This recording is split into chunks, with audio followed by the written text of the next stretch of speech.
Hello and welcome to another update video about Bitcoin. So Bitcoin is hardly moving at all today.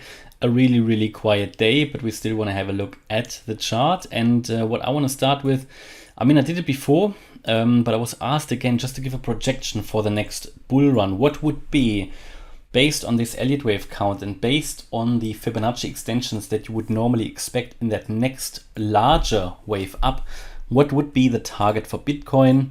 I understand people want to have something to look forward to because the current environment is very boring.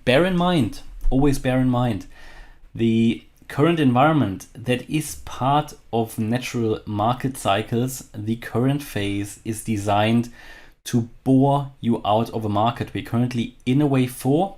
Maybe we completed that wave 4, but I start to think we are still in that wave 4, and I'll get to that in a minute. And the wave 4 usually bores people out of the market. A wave 2, which is oftentimes very strong in terms of its retracement, is used to shake people out of the market, and the wave 4 oftentimes bores people out of the market.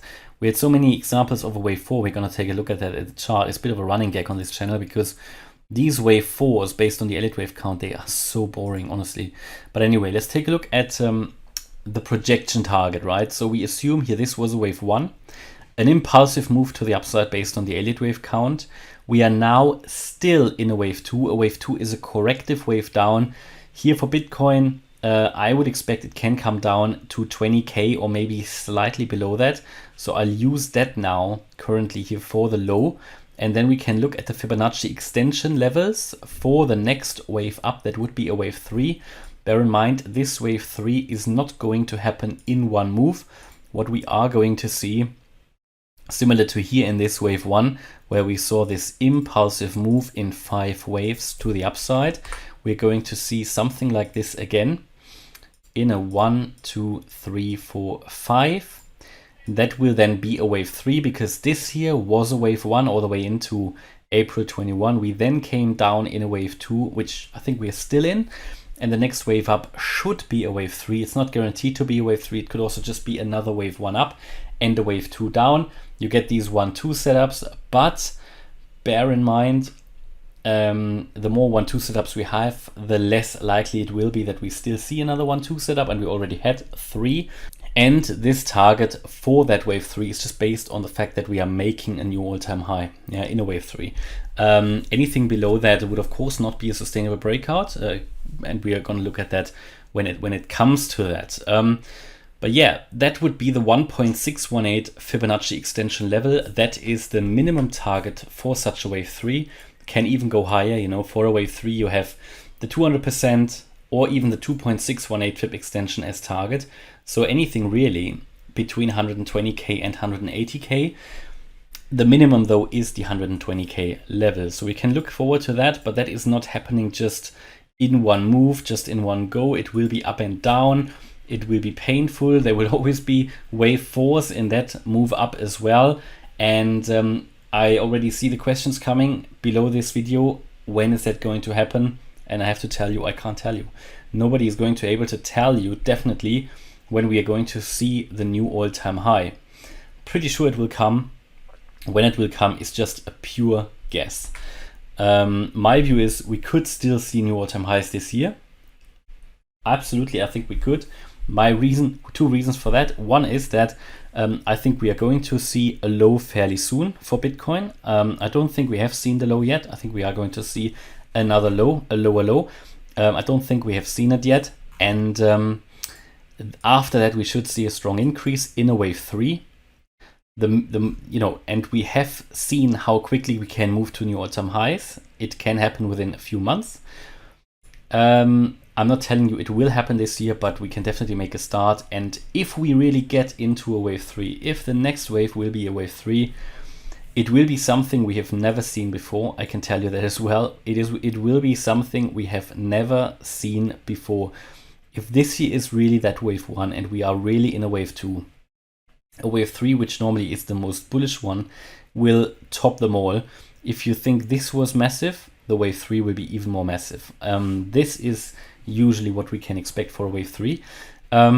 And yeah, but let's take a look at the shorter time frame Elliott Wave count as well. And yeah, for me, there are basically two key options that I outlined before.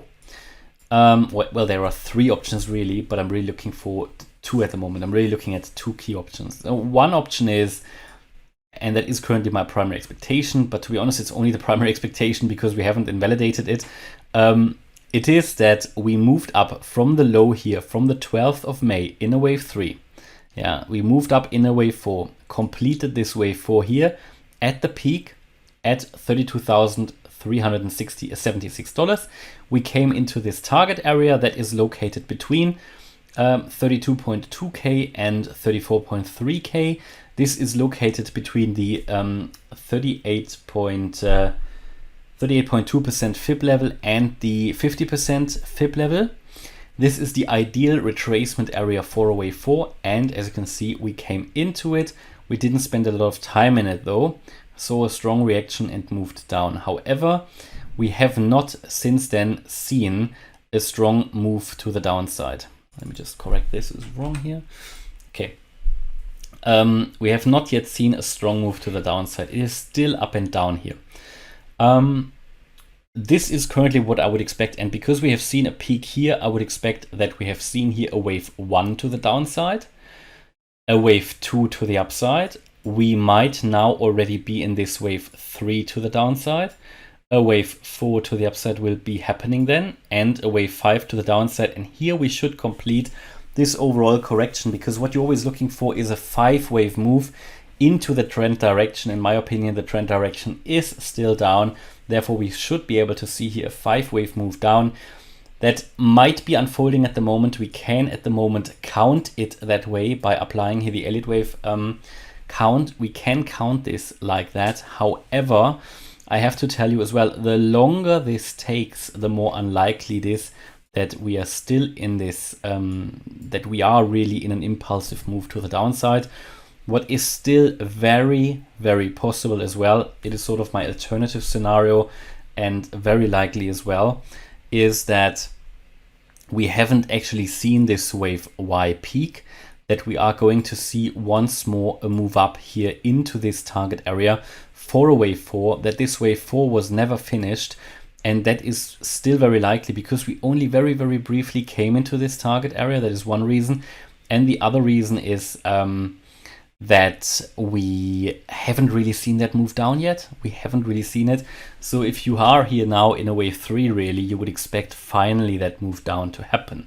So absolutely still possible that we see this WXY and the Y wave still to unfold here. Yeah, this is absolutely not off the table, absolutely still possible. And for me personally, a move above 34.3K could indicate that we have seen the low here. Yeah, this for me is the least likely scenario, and I would certainly have a headache with this. Looking at the price structure here, for a sustainable breakout, in my opinion, this foundation that we are building here in terms of the price structure is just too weak. It is not a strong move. It is not a strong chart. Had we really seen the low for Bitcoin down here, as many people expected actually, I always see it in the comments, many people think we have seen the low already, then we should have seen a strong reaction and we should have really started to move up. And we are not seeing that. The chart is just too weak. It can't move up at the moment. Yeah. Therefore, my primary expectation is we will go down more, either from here or by going once more into this target area in an extended wave 4. Absolutely possible. And I already know a lot of people will panic when we get into this area, but then we will come down once more. And my view is just we haven't seen the overall low yet. A breakout scenario to the upside certainly is possible, but as I said, the foundation for that would be very weak and I would have my problems with it. And yeah, we would first need to move above here the last swing high here around, probably here in that range, around 40,800. That would be very important as well. So first of all, a move above 34.3K, which is the target area for the wave 4, would make a breakout quite likely. And then I think as soon as we get really above the $40,800 level, then I think for a very long time we are not going to see these lower prices again. If that will be a sustainable breakout, or if it will just be something like a move to 50k, 55k, maybe 60k, and then another sell-off, that is what we then will need to see based on probabilities and how the market is moving. But very important at the moment, my view is still we come lower. That is still possible and absolutely likely. I mean, and what you also need to understand, that Bitcoin at any point now could decide to move to the upside, because it did reach this target area, which technically completed the expanded flat pattern, meaning the low that Bitcoin made on the 12th of May moved lower than this wave A low here from June. And this means it completed the minimum requirements for this ABC correction, meaning at any point in time we could see Bitcoin starting off. And everybody just needs to be aware of that, even though I currently find it quite unlikely based on the structure. And if you look at, because a few people ask me, I always say this is currently a very corrective structure. What would look like a bullish breakout? Well, a bullish breakout, when have we seen that before? Here, very clearly. Yeah, we came into this area here, double bottom, we touched it briefly, we moved up in just one sort of candle here. We came down, we moved up here within a day, like 17%. Then we moved just for a few days, we touched that level again, made a higher low, and again, we moved up significantly. That is a good foundation where you can build sustainable all-time highs on. And yeah, from here, from January 21 to April 21, the price actually moved up 130%, 120%, yeah. But we don't even need to look that high. We can just look at lower price levels here, the COVID low. Yeah, you came down and you moved up so quickly again. Again, another good foundation for a breakout. So you touch it once and you come down once more, make a higher low, here a wave one. So this is, for example, this, we come down, we move up, we come down again, yeah, very far. What I normally say, a wave one, a wave two retraces down quite a lot. Yeah, it did, but it was a higher low, and then you had this breakout. So this is what we just need to understand. The price structure is super, super important. And even here, that was in June 21, where we had here, we came down to that level, pretty much 29.8K. So we touched it once, moved up significantly, and we came down here again. Yes, we came below it even. Yeah, so 28.6K. But again, a very, very strong reaction. And here then, finally, an engulfing green candle. Triple bottom basically, and we started to move up from here as well. This was sort of a medium term bull run, yeah. Yeah, but if you compare it to what we do now, I mean, it's just up and down, up and down, up and down, and it's been going on for 4 weeks. It is a bit too long as well, and we just don't have a lot of volatility. Yeah, sometimes you have, but in my opinion, the chart just looks too weak. Yeah, and that is something we just need to understand, and therefore my forecast, also based on the Elliott Wave count, suggests that we still haven't seen the low yet. Okay, so hopefully you liked the update about Bitcoin. If you did, please hit the like button, leave a comment and subscribe. And if you really like the content, then check out the channel membership. Thanks a lot for watching. Bye-bye.